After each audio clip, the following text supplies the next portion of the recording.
We are Steve and Jill. Together, we've been buying and reselling land since the 90s. Our data-centric approach leaves our buyers asking, how can you sell it so cheap? Here on the Land Academy Show, We answer that and more. I'm Stephen Jack Butala. And I'm Jill DeWit, and this is the Land Academy Show. This is episode number 2129. Today, Jill and I are talking about the land-related red, yellow, green test and picking the right counties to send mail. That's what the red, green, yellow test is all about. Once again, this is a Land Academy product that Jill and I developed over the years.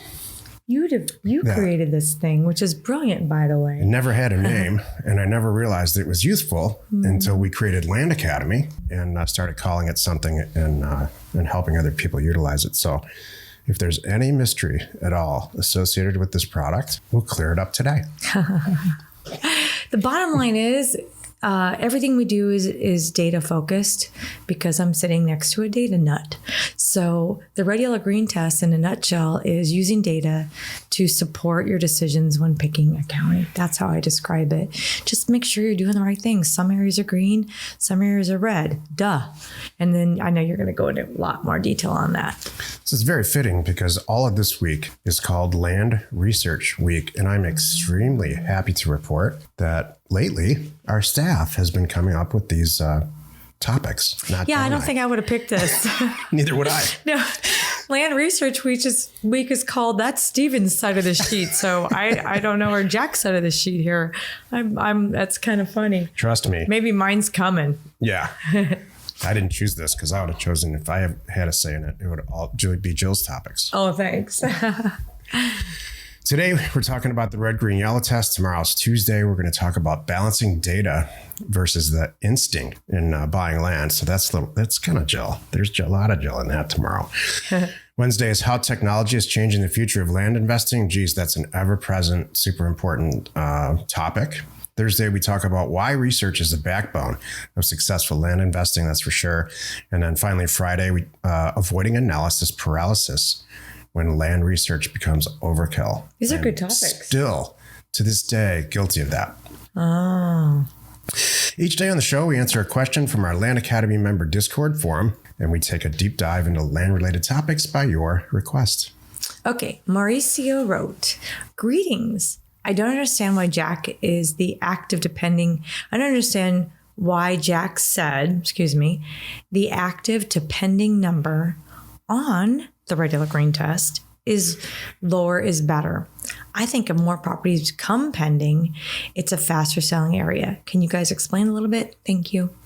And then we've got some people that already responded. This is a very popular response topic. I only put one comment in here, but it's perfect. Okay. So members Brent and Kayla responded to him and said this confused me at first too. But then I realized pending is equal to sold on the Zillow search and listed is equal to for sale on the Zillow search. Therefore, you want lower for sale and higher sold, right? Because lower for sale properties mean you have less competition when it comes to time to sell your property. Higher sold indicates the properties that do come on the market are selling. Altogether, this means land is selling faster than it's being listed, and that's what we want. Basically, demand is higher than supply. I think I got that right. You got it right. But I'm sort of new here. Any veteran, feel free to correct me. Okay, I'm a veteran. Yeah, And you're the veteran. Do not need to be corrected. I couldn't have said it better myself. Mm-hmm. This is a perfect example of what the red, green, yellow test is all about. So I hope this doesn't confuse you. It's technical.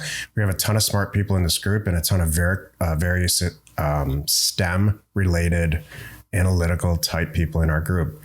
And then we have, Jill's people, which are oh, please do go on. career salespeople that make all this shenanigans that I've come up with work. She creates real estate deals. She creates the real estate deals that I throw in her lap. Yeah. That's what happens. That's good. We need each other with that. The red, green, yellow test, and we'll get into the topic here, I guess, right now. Sure. Today's topic, the land red, yellow, green test, and picking how we use it to pick the right counties to send mail. This is a very technical topic today. If this is the first time that you're listening, I'm sorry. But trust me, it will make sense in just a few seconds here. If we just look at like the person who's asking the question, if we just look at pending. So hopefully you all know that when you look at real estate data, even on Zillow or Realtor, specifically on Redfin, you can click a button that says, here's my zip code or here's my little town. And I want to only look at pending property, meaning property that's under contract. That number's great. If you look at pending and there's a lot of pending property, it means there's high demand. A lot of people want to move there, whether it's land or houses or multifamily or mobile homes or all of it. Lots of pending property is great. And the person who asked the question is like, so why is the new list of pending number lower is better? Here's the deal. We look at that as a mathematical computation. So we want to see that we look at not only just pending alone, but we bring in the number of newly listed properties. So we want lots of pending moving out properties and fewer moving in properties. Why? You're going to send a mail to that area. And if you manage to purchase a property for 20 or 30% of its value, if it's a piece of land, you have a darn good chance of lobbing it into an environment, a sales environment, where it's going to sell quickly. Mm-hmm. We don't want to waste time sending mail to, I don't know, someplace in very, very North Dakota, where there's no population whatsoever and no real demand for property. Great. So we want to work on all that stuff prior to sending mail. Prior to Jill doing her magic, she wants to know, hey, if it gets to my point and they want to sell a property, that everything else is taken care of. Right.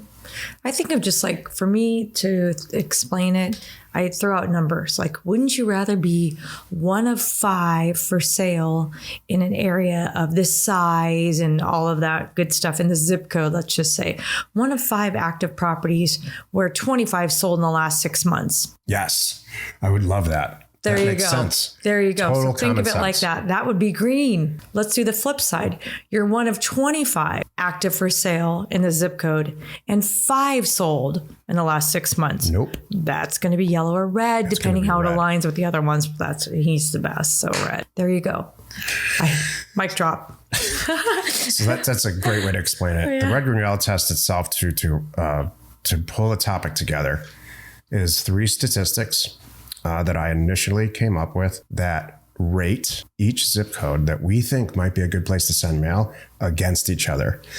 And so what Jill just said is if you have 5 or 8 zip codes all lined up in the red, green, yellow test, and you're seeing who's going to win, which zip code's going to be the worst, which zip code's going to be the best to send mail to based on what's going on there right now for sales statistics and active statistics.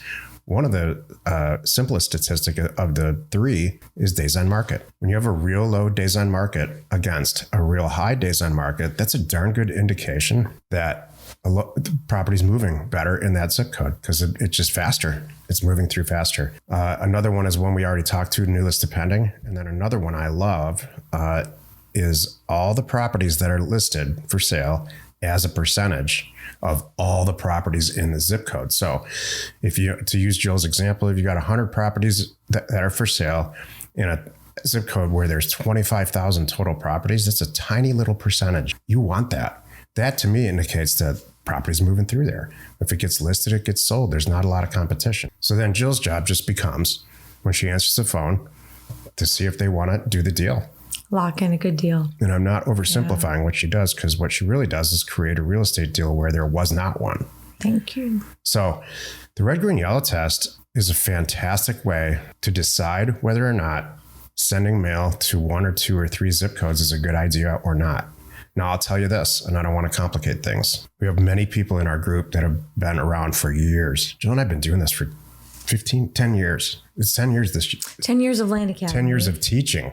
Yeah. 30 years before that. Yeah. 20 years, 25 years. Exactly. So over those years, there's been a lot of people that have been with us for 10 years, and their red, green, yellow test doesn't look like the one that we teach. It looks like a gobbledygook of 32 columns of information, because our veterans in our group want to make sure where they're sending mail is going to work out for them. True. The one that I teach, I have a choice here. I could make the red, green, yellow test the 32 columns that I use too. And we talk about those things in a mastermind group that Jill and I teach called Career Path. But it would scare everybody away. As this show may have. Don't worry. The bottom line is we're here. We're here talking about it to coach you and help you get there. If this is something that you want to do, you want to flip land like us, we're making real smart. No dartboards. We'll talk about that, I think, tomorrow in the instinct. Instinct is not where the dart landed on the dartboard. Speaking of that, hope you join us tomorrow where Jill and I discuss balancing data versus instinct in land investing. You are not alone in your real estate ambition. We are Jack and Jill. Information and inspiration to buy undervalued property. We hope you found our content valuable and we appreciate your support. If you have not already, please check out our channel and hit the subscribe button. And your comments and suggestions help us to create the content you're here for. Hitting the like button helps to support our channel's algorithm and gauge your interest for future shows.